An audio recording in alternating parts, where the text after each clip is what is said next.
Ritual pesugihan dan mitos kejawen yang erat melekat di Pulau Jawa adalah dua hal yang tak dapat dipisahkan. Seperti diketahui, pesugihan adalah jalan mudah bersekutu dengan setan untuk mendapat kekayaan maupun jabatan. Sebelum datangnya agama di tanah Jawa, pesugihan dan meminta kekayaan kepada jin dilakukan. Bahkan hingga era modern seperti sekarang, dukun pesugihan masih sering didatangi. Tradisi pesugihan dengan cara meminta bantuan kepada makhluk halus bukanlah mitos.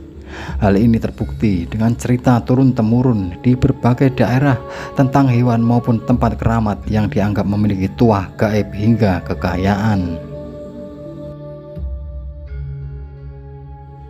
Ketika manusia meminta sesuatu kepada jin dengan jalan pesugihan, hal tersebut tidaklah gratis.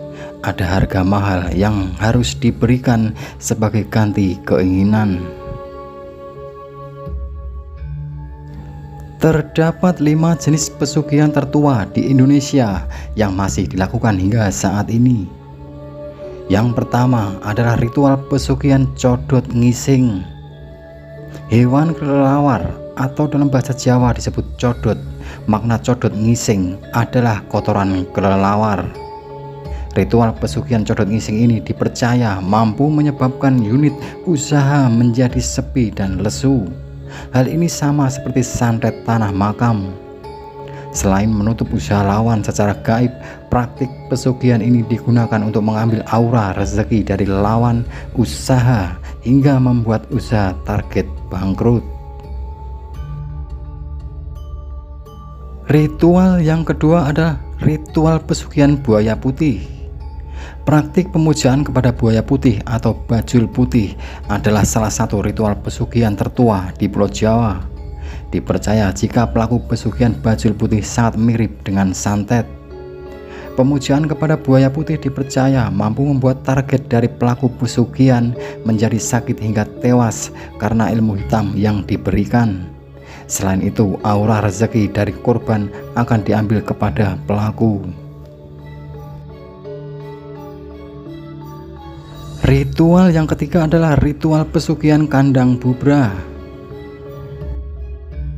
Salah satu pesugihan yang cukup populer di Pulau Jawa adalah pesugihan kandang bubrah. Ritual ini bukanlah perwujudan sebuah makhluk halus, melainkan wujud kodam rezeki yang dipanggil ke dalam rumah. Seperti diketahui, pelaku pesugihan kandang bubrah diwajibkan melakukan renovasi rumah setiap tahun. Selain tempat tinggal, renovasi rumah dapat dilakukan pada tempat usaha, gudang, hingga properti lainnya. Melakukan renovasi rumah adalah syarat wajib yang harus dilakukan jika pelaku tidak ingin menjadi tumbal pesugihan. Ritual yang keempat adalah ritual pesugihan cupang. Demi mendapat kekayaan instan dan melimpah, pelaku pesugihan cupang diharuskan untuk menjual nyawa orang yang dicintainya, entah anak, orang tua, suami maupun istrinya. Pemujaan kepada sosok gaib ini sudah jarang dilakukan karena tumbal yang diberikan cukup berat. Ritual yang kelima adalah ritual pesugihan menggunakan kodam atau mustika. Ritual pesugihan menggunakan perewangan atau kodam adalah metode gaib dengan cara mengasuh jin kodam seperti tuyul, genderuwo, pocong, dan makhluk lain yang populer di Pulau Jawa. Sebagai manusia yang beriman, janganlah tergoda untuk melakukan praktik pesugihan dan harus tetap berusaha serta berdoa demi terbebas dari belenggu kefakiran.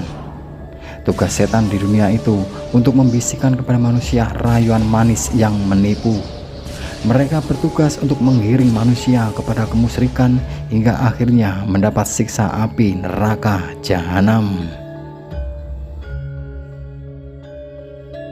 Mbah Yati, pakar kejawen dan supranatural, mengungkap cara pelaku pesugihan dalam mencari tumbal ritual.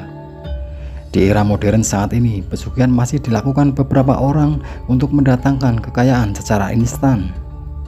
Ritual pesugihan Dewi Lanjar misalnya, mampu memberikan kekayaan secara instan dengan tumbal yang harus dipenuhi selama proses ritual. Tak hanya diri sendiri dan keluarga, tetangga, karyawan, bahkan orang yang tak dikenal pun dapat menjadi tumbal pesugihan dengan teknik berbahaya yang dilarang agama. Bahwa pelaku pesugihan itu menggunakan cara-cara tertentu. Biasanya pelaku pesugihan akan memberikan makanan kepada target atau calon tumbal. Kata Mbah Yati seperti dilansir dari kanal YouTube Esa Production pada Minggu 6 Februari 2022 yang lalu. Biasanya makanan yang diberikan adalah makanan dengan cita rasa tinggi yang bertujuan untuk menarik minat calon tumbal pesugihan. Mbah Yati juga menuturkan perlu diwaspadai jika mendapati tetangga yang diduga melakukan pesugihan tiba-tiba memberikan makanan. Kok tahu-tahu memberikan makanan terus? Ini harus hati-hati, ucap Mbah Yati. Hal ini tidak serta-merta membuat Anda suudzon, tetapi harus waspada dan hati-hati. Ini berbeda ya, sambungnya. Selain memberikan makanan kepada calon korbannya, pelaku pesugihan biasanya memberikan uang dalam jumlah yang cukup banyak tanpa alasan yang jelas. Praktik semacam ini kerap dilakukan para atasan kepada bawahan.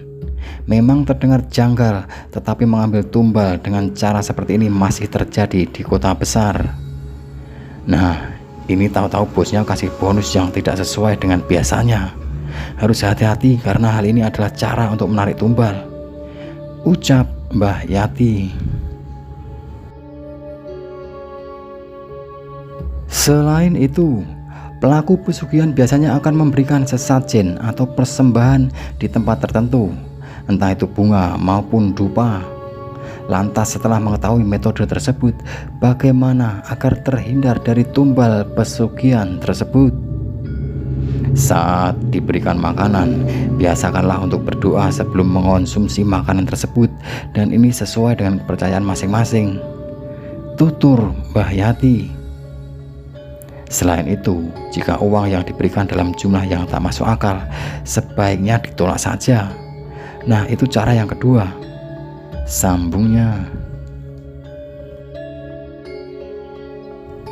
Mbah Yati berpesan untuk melakukan puasa pada hari kelahiran, terlebih jika berada pada weton kelahiran. Menurut ilmu spiritual, cara ini disebut paling ampuh agar terhindar dari korban tumbal pesugihan.